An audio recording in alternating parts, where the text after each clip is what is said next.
Good afternoon, everybody. My name is Carter Jenkins.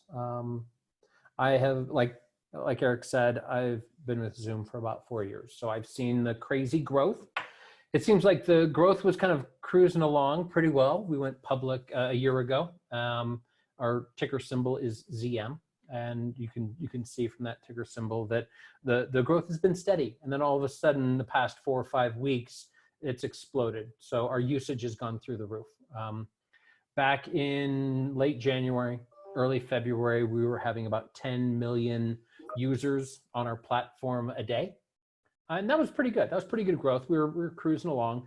And then all of a sudden, the world kind of went upside down and flipped.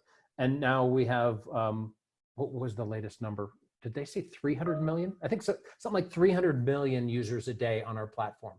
So explosive growth. Zoom is being utilized for everybody working at home, social events. Happy hours are all being done on Zoom now because nobody can go out, nobody can leave their house. So they want to do family events, they want to do game night, they want to do all these things using the Zoom platform. It is a wonderful platform. It's easy to use. It's fun. If you're familiar with the Zoom platform, it works great. Someone is screen sharing, which is awesome. So let me kind of continue here, and I'm going to actually share my desktop. So I'm going to go in here and share my screen. Basically, what it'll allow me to do is kind of share with you what I'm seeing. And if you're familiar with the Zoom platform, you're probably okay with a lot of these buttons, a lot of these controls that you have in front of you. Okay, so what I'm going to do is I'm going to turn on annotation. This annotation menu is available to everyone. So if you look here on my screen, you see this annotation menu. Now I have the ability to have a mouse. I can select things. I can add text. I can draw on shared content. Anything that is here, I can actually use pen and paper and highlighters to highlight certain things within my shared content. It doesn't necessarily need to be just a PowerPoint presentation. It can be interactive as well. So typically what I do is I use what's called a laser pointer on my mouse. So this laser pointer will highlight my mouse and allow me to point to things and have you be able to track them, okay? So you can see my laser pointer here. Standard things, mute, unmute, start, stop video. Everyone kind of gets familiar with that pretty quickly, but have you ever clicked on these buttons to the right? These up arrows gives you access to instantly change your speaker and microphone setup. Okay, so if you are having problems hearing, if they're having problems hearing you, you can change your speaker and microphone setup on the fly and instantly change whatever configuration you're having. I'm using earbuds, but typically I have a nice wireless headset that I use at home, and it allows me to have access to a much richer audio experience when I'm presenting. Like Eric has this nice headset that he's using, and that just enhances that audio experience. I've seen people who use their embedded microphone and speaker on their laptop. That works fine. There's nothing wrong with it, but it doesn't sound really crisp and clear. Having a nice headset or earbuds or something that provides better quality sound is also something great. Next to your start stop video is this other up arrow that gives you access to adjust your camera. I typically use the camera that's in my laptop only when I need.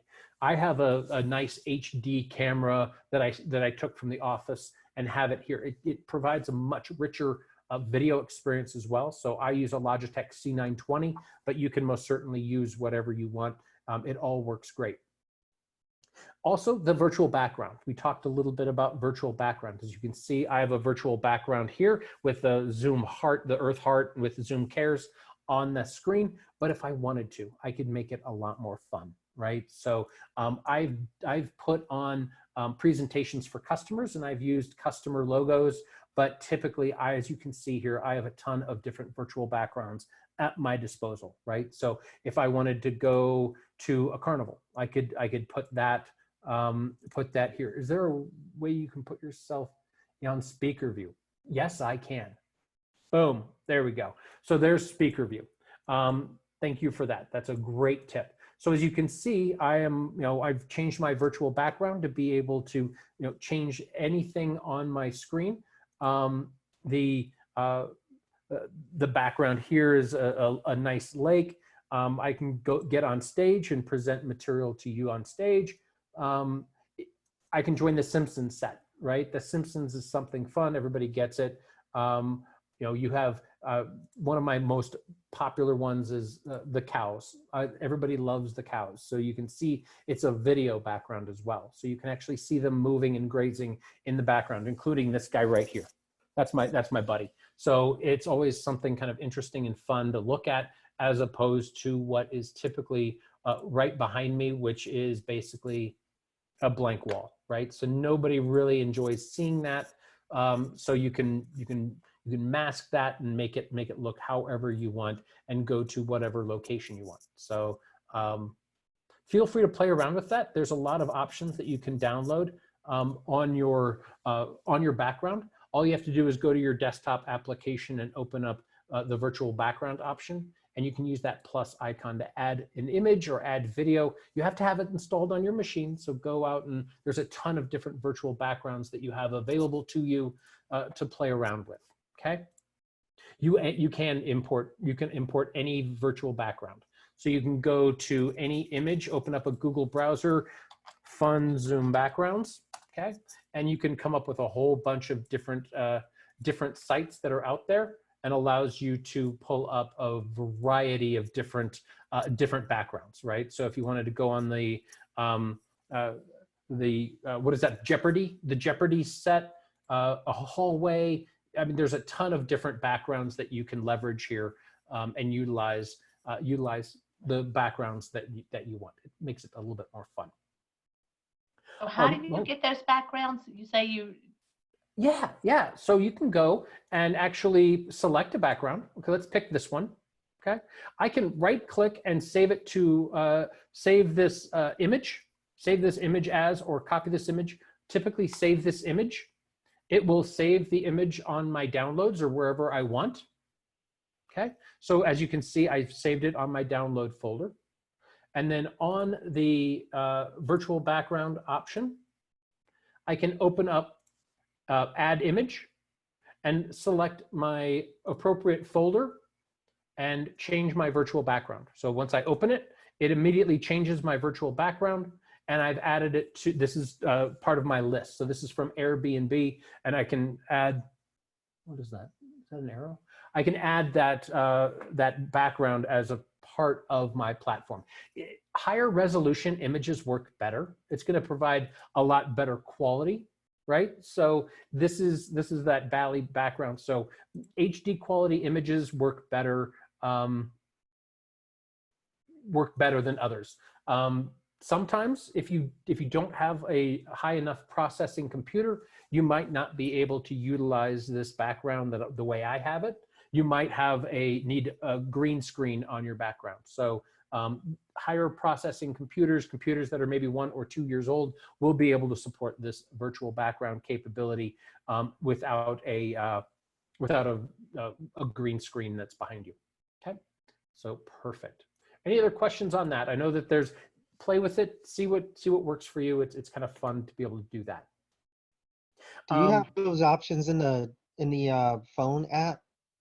You do. If you're running an iOS version, I don't think we have it for Android yet, but if you're running the latest iOS version on kind of the iOS, I don't even know what software version, one of the more recent iPhones, you have the ability to put in a virtual background as well. Okay, so what I'll do is I'll point to some information here, virtual backgrounds, and then I will include that link in today's session so you can read up on that content. So if you wanted to, where is it? Where is our chat? Let me stop sharing real quick. Oops. So I will send this in chat to everyone within this meeting space, so you can read up on the virtual background option. It's in chat, so that article will give you all the information you need about virtual background. That's always kind of a more popular one, right? So you can play around with it. It's kind of fun to play with that. Hey, Carter. Yes. One of the questions is there. One of the questions in the screen, and I don't know if you'll be able to follow. One of the questions was, can you show us where the upper bar came from? That was a little while ago. I think that's where your annotation was, maybe. Yeah. So when I'm screen sharing, this bar right here is available for me to kind of control my my screen sharing.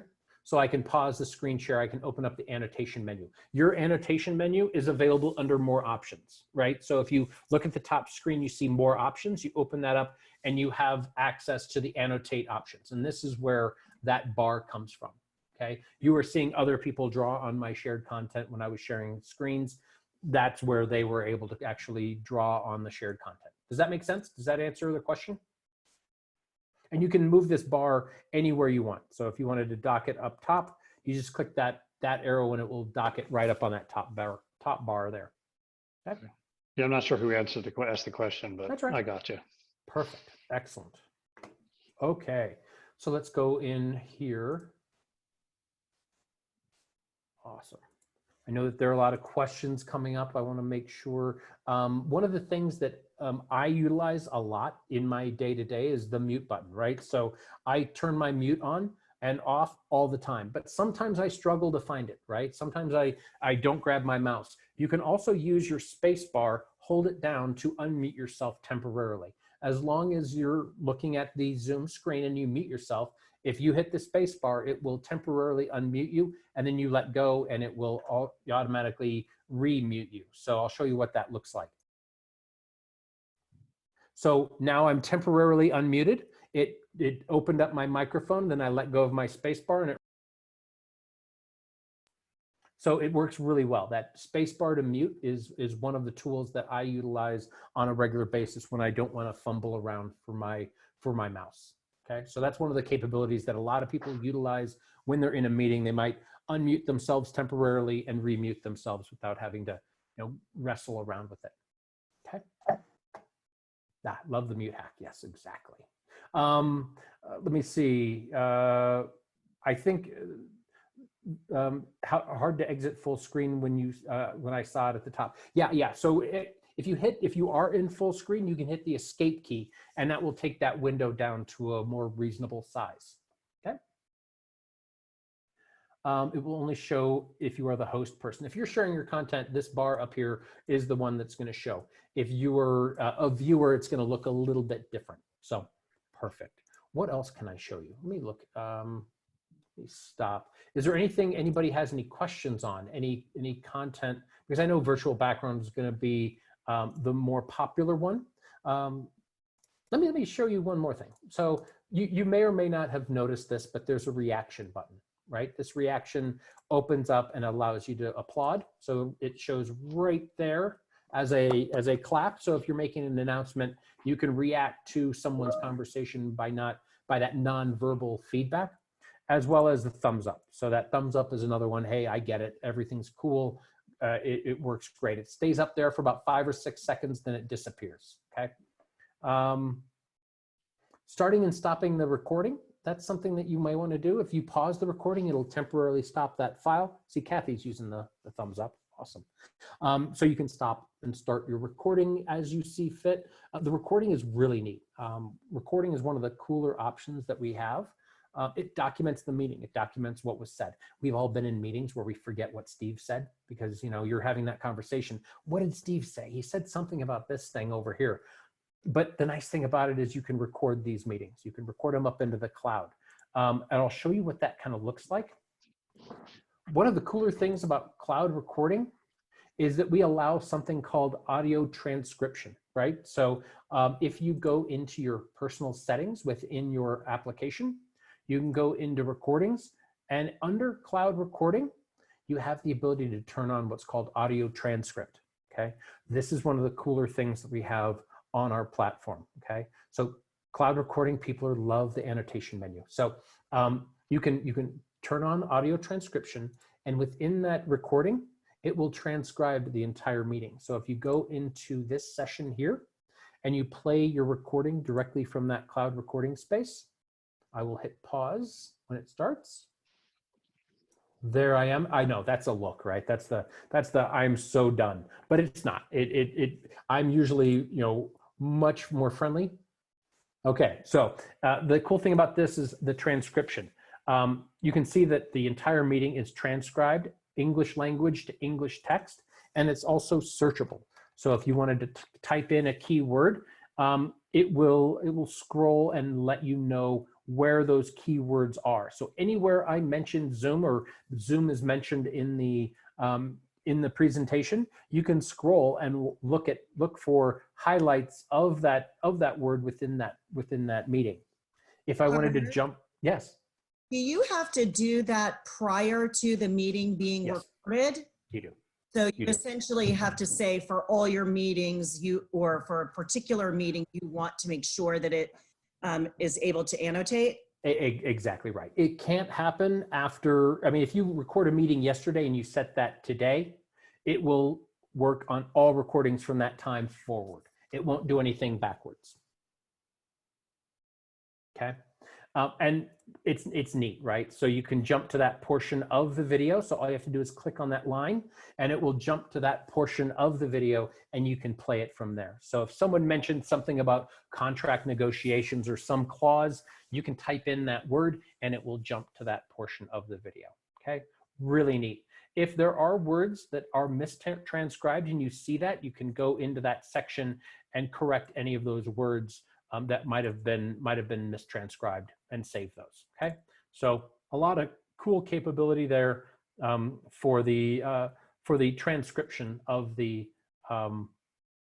recording itself. So, any questions on that? It's nice. Causes a video background or a virtual background to look fractured after you select it? I'm sorry. Repeat that question.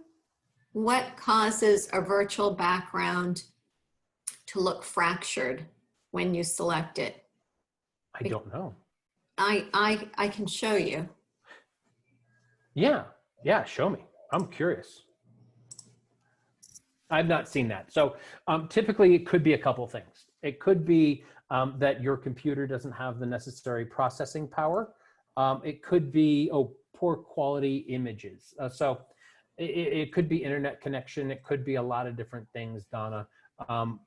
If you do run into a situation where your video background is a little bit fractured, if you want to turn on your video, I can see what that looks like. Yep. Oh, okay. So here's the deal. So what it's looking for is it's looking for a green screen. So Okay. typically I don't know what your background looks like. It's probably just trying to place that image somewhere. But if you have like a dark wall or a green screen or something that is unique in color, you can most certainly change that up. And I'll show you what that looks like. So let me share my screen. Again, with virtual background, I knew that we're going to spend some time on that. That's perfectly fine. So with that, with my computer, I have a little bit of a higher horsepower updated computer. But if I didn't, and I had a green screen, see how that image kind of appears on my shirt. But if I selected the wall behind me, it might kind of make my hands and everything look a little janky. But if I actually am able to select, maybe the black on my shirt, it takes all my hair and my beard and makes that color, or I can select a specific color and it masks and it puts it on my shirt color. So you can play around with it. It should typically, with that setup, it should be like a darker color or something that doesn't appear in nature, right? So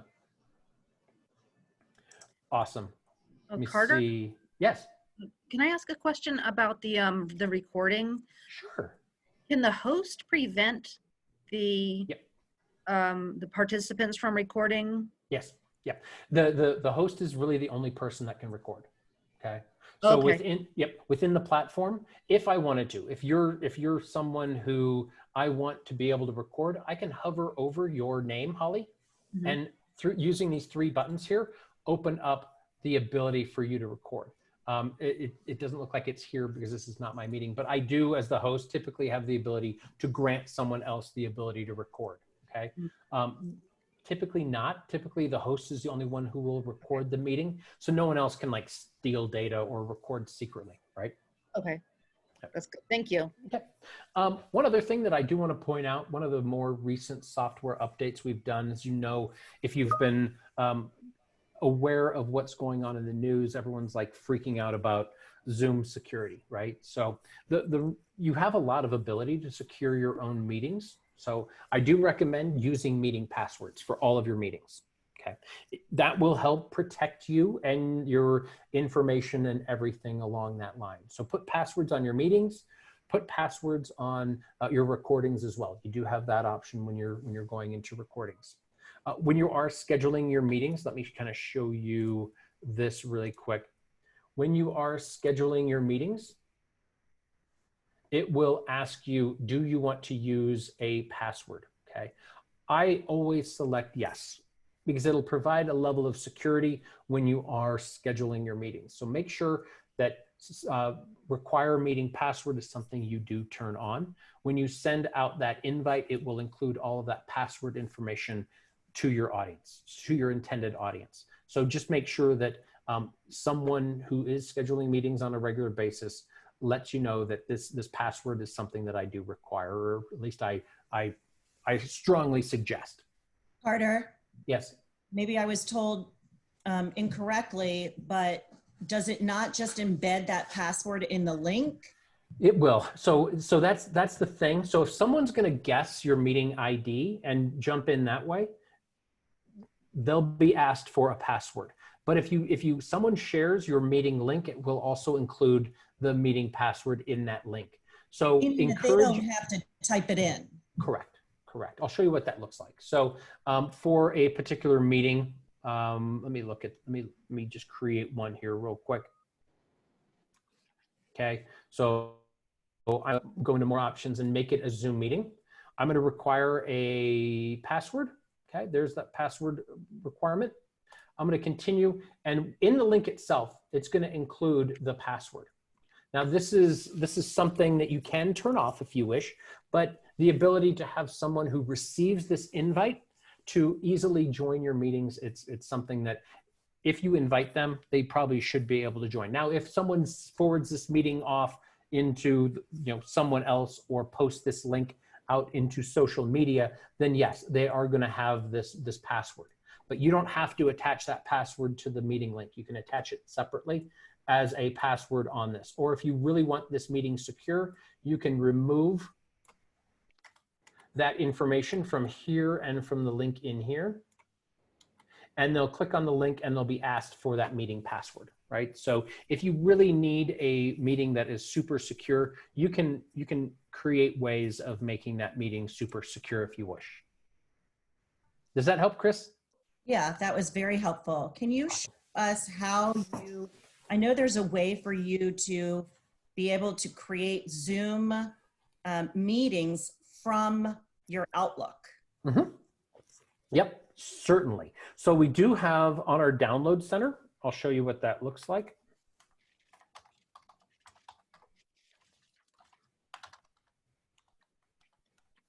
Oops, let me do that. On our download center, you can look for the, and I'll include this in chat as well, so you can save that. Okay, so on our download center, you can search for the, oh, am I saving? Oh, I'm not sharing, am I? Okay, so on our download center, you can go to our download center and search for the Zoom Microsoft add-in, okay?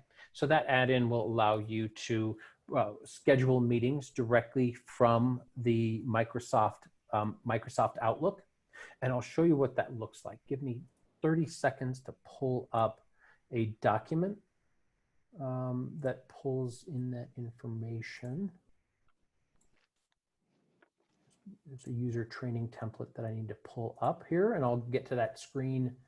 And Carter, while you're doing that, is it smart to change passwords every time you host a different meeting? You can most certainly do that. Every time you generate a random meeting ID, it's gonna regenerate that password unique to that meeting. Okay. So it will automatically generate passwords, different passwords for all of your meetings. So you should be pretty protected there. Thank you. Yep. So let's go back to using the Microsoft plugin for Microsoft Outlook. Again, like I pointed out, the download center where you can search for the Zoom plugin for Microsoft Outlook. Sorry, I bounced around there for a second. My mouse was acting up. If you are a Windows user and you install that plugin, restart your Microsoft Outlook just to make sure that those settings take. And if you want to schedule a meeting, you just open up a calendar template, and that schedule a meeting, if you're a Windows user, should be in the toolbar up top. If you're a Mac user, it should be to the right of the start and end dates on your machine. Okay, so add a Zoom meeting will allow you to populate all of the Zoom meeting information into the body of the email. So set your video settings, whether your video is on or off by default when you come into your meeting space, for both yourself as the host and all of your participants. The way I have it set up is I have my video on all the time, and my participants, they might not want to be on video all the time, so I let them choose, but I have it defaulted set to off. Okay, so they come in with their video off, but they can always set their video options on as if they wish. Audio options, I always set it to both, so they can choose if they want to dial in from their telephone or connect in over their computer. Either way works fine. I prefer connecting in over computer, but if you're on the road and you need to dial into your meetings, that is an option as well. Carter, when I send out a Zoom invite, Yeah, Donna. and I have both of those selected, I have computer audio and audio. It doesn't give the telephone numbers that people can call into on my invites. It only shows the Zoom links that people can click on. It should. It should include all of the Zoom information, and I'll kind of show you what that looks like. And maybe, Donna, there's some other setting that's turned on your particular account. I'd want to look at that. Okay. Maybe we can troubleshoot a little bit after today's call. All right, thank you. Some video options, audio options, just make sure you set it to both telephone and computer audio. Meeting options, you can require a meeting password, right? For both options. You can enable join before host. This allows your participants to join the meeting space before you, right? So they're like walking into your meeting space ahead of you. But if you don't want that turned on, if you want to join the meeting and pull everybody in right at that moment, you can disable enable join before host. Your call completely. Mute participants upon entry will mute people's microphone when they come into your meeting space. Okay. You can also do other things in this as well. But once you hit continue, you'll have to have the desktop client installed and running for this item to work. So just make sure your desktop client is installed and you're signed in for this integration to work. And then it will populate all of the Zoom meeting information into the body of the email. Now keep in mind that this is what it would typically look like. It would have your join link information up top and all of your telephone joining information at the bottom. Now, Donna, you should have the telephone information populating in your invite into the body of the email. If it's not there, then maybe you and I can look at it after. Yeah, I just tried scheduling one and it definitely didn't show up. Okay. We can definitely look at that at the end of today's call just to make sure everything's set up properly. I've never seen that, so that's something new. We do have a lot of chat messages coming in. Are you able to schedule on behalf of someone? Yes, you can do that. They have to be part of your organization. So if you are a part of a team that schedules meetings on behalf of other people, you can most certainly do that. That requires a little bit of configuration ahead of time. If you're but without the pro version, no, you need a pro version. You need a paid license to be able to schedule on behalf of other people. Okay, so that's that. And then all you do is send this invitation along, and all the users will have to do is join the Zoom meeting by clicking the link or dialing the phone number. So that's that application for scheduling meetings with Outlook. Okay. Could I ask a question about hosting? Yes, you can.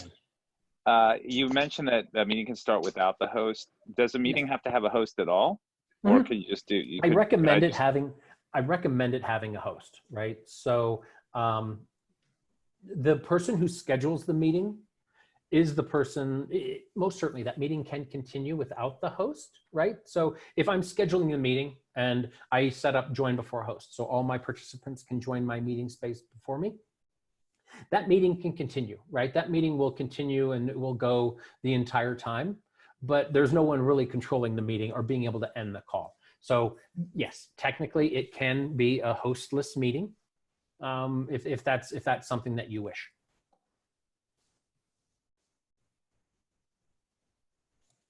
Did that answer your question, Dan? Cool. What other questions? I know we had a lot of chats come in. I want to make sure I get to kind of the cool stuff. I think I presented some of the cool stuff. Let me see here. Hey, Carter, do you want to talk about whiteboarding or breakouts? Oh, yeah. So I don't have breakouts turned on, but the breakout rooms are the ability to take a large meeting and break it out into smaller sub meetings, right? So you can actually create rooms with your participants and break those rooms out into virtual breakout sessions. The nice thing about that is if you need to have breakout sessions, it's all controlled within your meeting. It works really well. I've had a number of training sessions on that. There are articles out on our help center around breakout rooms, and I will include those here.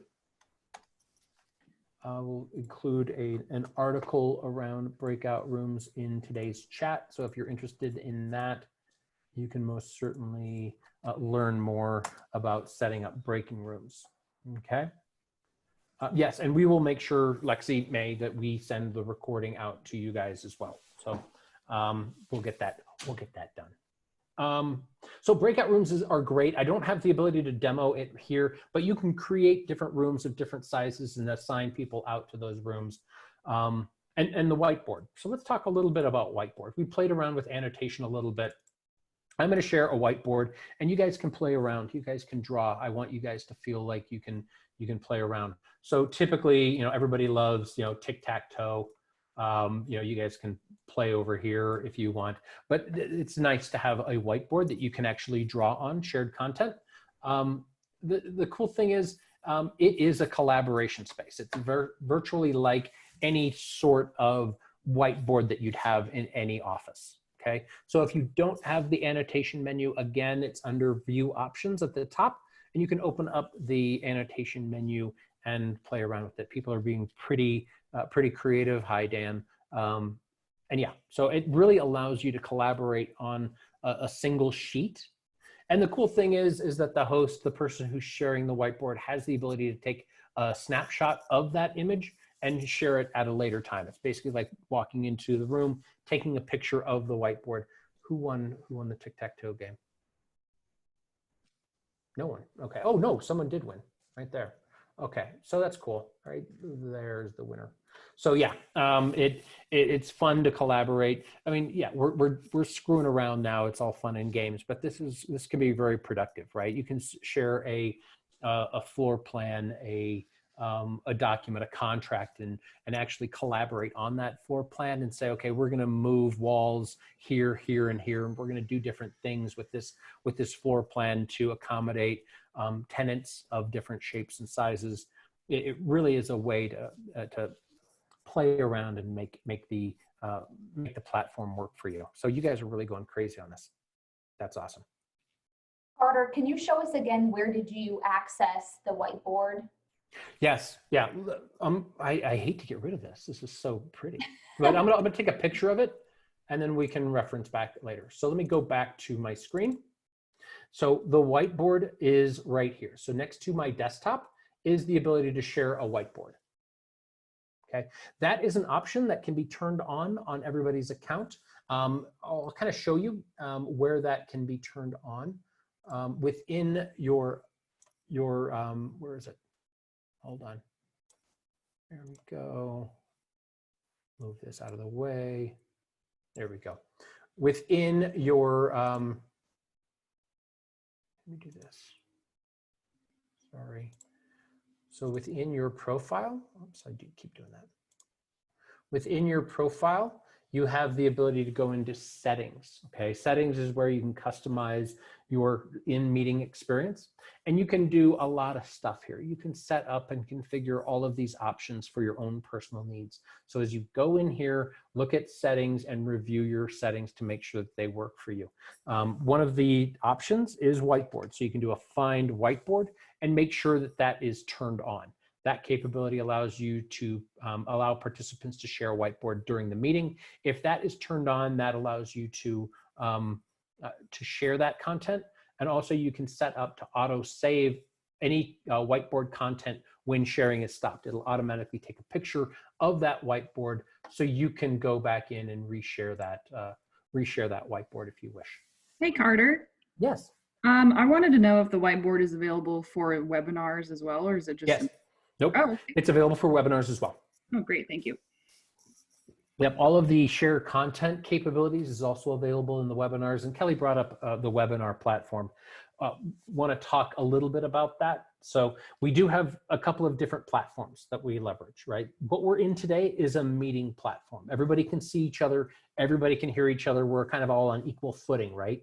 But the webinar is a great way to conduct maybe product announcements, all hand meetings, announcements where you don't need interaction from your audience, right? It's more like an auditorium where you have a person on stage presenting information out to the audience. That webinar really can expand up to 10,000 people in a single webinar, and even more if you need. So if you need to reach that kind of one-to-many grouping, you can use the webinar platform to make that connection. Okay. Is that a separate subscription platform? It is. So it does require a paid license, and it is an add-on that you can add onto that paid license, right? So if you do need that webinar platform, feel free to work with your appropriate administrator on the account, and they'll be able to reach out to the Zoom people and price out what type of webinar size you're looking for. It goes from 100 all the way up to 10,000. Carter? Yes. When you were using the whiteboard, I understood the whiteboard itself, but this may seem silly, but let's say I want to actually we're working on a brochure with a client. I want the brochure to be seen by everybody in the meeting. Okay. But I do want to allow them to do the same annotations on that brochure. Sure. Is there a way to do that without it being a whiteboard? There is. So I'll kind of show you this real quick, and I'll just kind of pull up an example. Let me brochure templates. I'll just kind of download a brochure template real quick, just for you to kind of play around with. It doesn't necessarily need to be anything that's specific. I'll just share with you a browser version, but everyone can draw on this shared content as well. So that annotation is available, and you can use. I love this, and I love that. You can use that platform to really mark up any shared content that you're sharing into the presentation. It doesn't necessarily need to be only a whiteboard. Does that help, Robert? You're muted, by the way. It does. Thank you. Perfect. Yep. So it's everybody likes the annotation. Everybody plays with it. It's fun. So yeah, it can be any piece of shared content in that presentation. Okay. Awesome. Yep, exactly what I needed. Perfect. And you can do templates, you can do floor plans, you can do really anything. As long as it's a shared piece of content in your presentation, you can mark it up. Carter, there was a great question that was asked in the Zoom chat. Yes.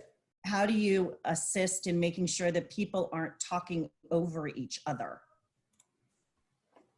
Wow. That's a tough one. So I encourage people to use the mute button, right? So I encourage, if I'm getting a whole bunch of people cross-talking, I will then immediately go into my controls. And as the host, I will mute people. I will use the mute all button and mute everybody in that meeting space and set some ground rules, right? I will say, okay, only one person talk at a time, those type of things. If everybody is unmuted and everybody's talking, I will then leverage my capability as the host to mute all. Okay, I can pop this out as well and mute all. You don't want to leverage the unmute all. That'll open up microphones for everybody and let them just start, hearing everybody communicate. I can also set it so participants can't unmute themselves. So if I want to really control them, if I really am getting frustrated with people talking, then I'm not going to let them unmute themselves and talk. But I typically don't do that. That's a pretty extreme case, unless you have like Thanksgiving on Zoom and everybody's yelling at each other and screaming politics, then I mute all, right? And I don't let anybody unmute themselves. I have a question. Yes, ma'am. For people when they're dialing and joining, every time that somebody's joining there's a ring sound. How can you turn off that ring sound after you start your meeting? Oh, it's so annoying. That is the most annoying sound ever, especially for larger meetings, right? So under participants, I have the ability to turn off that play, enter, and exit chime, okay? So that's that tone that plays when people come and go. So I have it turned off, right? I don't like that sound. I always turn it off, right? And you can also do that as a default setting within your settings. I think it's up here. There it is. Or no, hold on, let me do this. There it is. Play sound when people come and go. So you can set that by default here. I have it turned on, but you can turn that off as a general rule in your settings. So for every meeting going forward, that setting can be turned off, or you can have everyone hear it, or just the host. So a lot of flexibility there that you can set and adjust. Can you go back to the first time how you did it the first? Yep. So I went into participants. Oh, participants. Okay. And under the more option, oh, I stopped sharing, didn't I? Let me do that again. Sorry. So under participants, I have the option to turn off that enter and exit chime. Sorry about that. I thought I was sharing. We're about out of time. I have 5 minutes left. I want to make sure I get to any of your questions. Chris, are you getting something out of this? You like this? This is good? Okay. Kelly, you're good? Robert? Yeah, thank you. Okay, good. Lexi, you're doing good? Awesome. Okay. What else can I help with? Carter, one of the questions was, is there a raise hand feature? There is. So participants have the ability to raise hand. Robert was leveraging it earlier. I don't have visibility to it, but if when you open up your participants window, down here in the lower toolbar, I keep forgetting I'm not sharing, under participants, you have visibility to raise your hand. And as a host, I can see that someone's raising their hand. See that blue icon? And then also up here in the toolbar, I can see people are raising their hands. It pops a flash up. And then I can go to Beth and say, okay, Beth, what's your question? And then if she asks a question, I can then manually lower her hand, right? So I can then immediately process that request. So cool. Did that help? Can you touch quickly on best security practices other than password? Yeah, Skip. So security is a big deal, right? A lot of security capabilities have been pushed out. We've changed our defaults over the past couple of weeks. So Zoom, when we first started out, we were really focused on usability and making it an easy to use platform. And then we exploded, right? So many people started using it and did not practice simple security practices like passwords and join before host and waiting room capabilities. Those are simple things that you can do to really secure your meetings. A lot of teachers were utilizing the Zoom platform as well for conducting classes with their students. And they'd go out on social media and say, hey, students in Mrs. Smith's class, here's the link for today's class. And then that link got out there in the public atmosphere and everybody, social media, people were clicking on it that didn't belong in that classroom. And people started freaking out that people were joining their meetings uninvited. Well, they weren't uninvited because that link was out there and it was published on social media. And people are gonna click on stuff. So a couple of things I do recommend. Use a meeting password. Don't communicate your link to anyone who you do not want in your meeting, right? Especially since that link includes that password. encourage your attendees that this is a private meeting. Do not share this link with anyone. And if you do share that link with someone that does not belong, we're going to have a talk, right? A couple other things that I do recommend. The waiting room feature is a great feature. It allows participants to go into a waiting room before they come into a meeting space. Then me as the host, I can let them in one at a time. Oh, Steve's in the waiting room. I can let Steve into the meeting space. Join before host is another great one. It disallows people from joining the meeting space before you as the host join, right?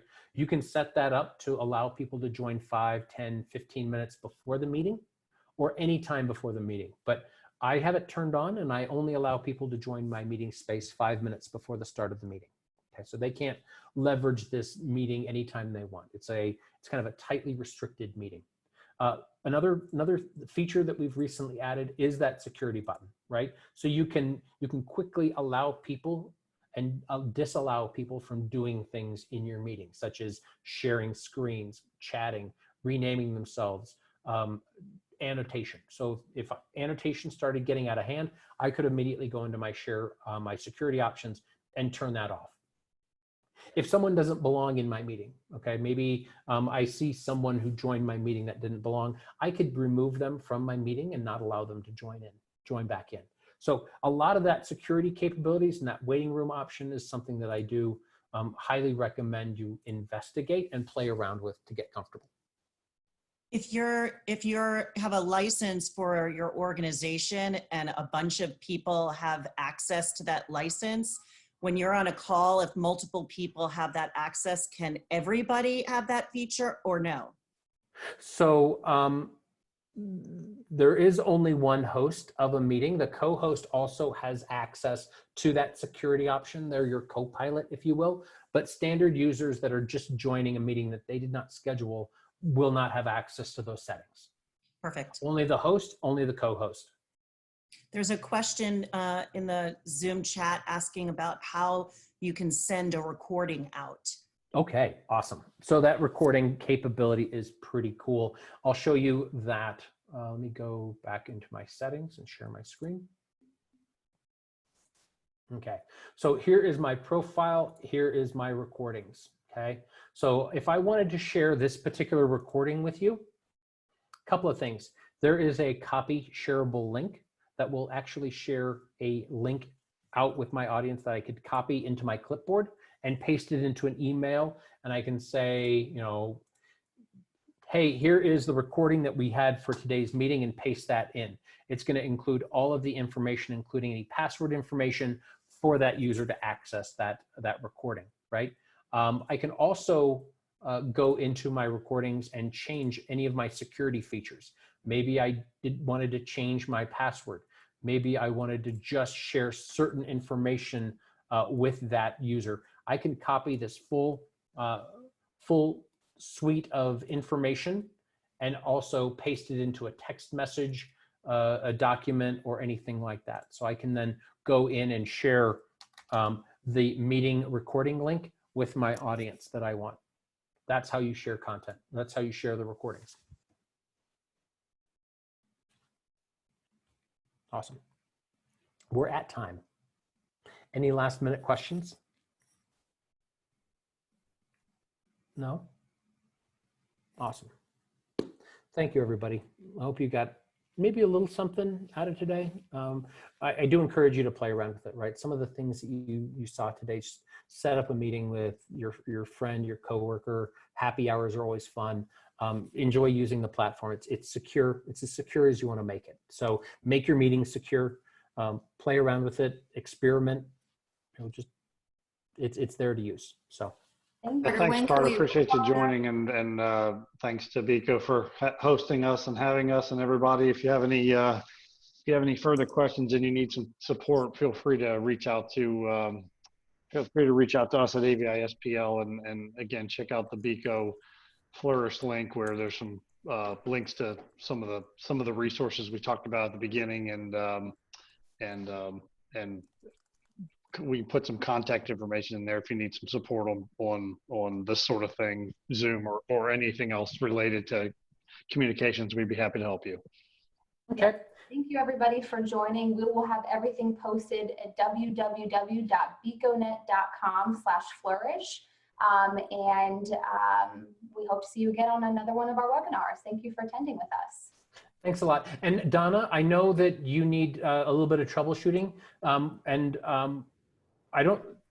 I don't think we need to necessarily end this call, but maybe you can share your screen. I'll stop the recording so we can not have to record all of this.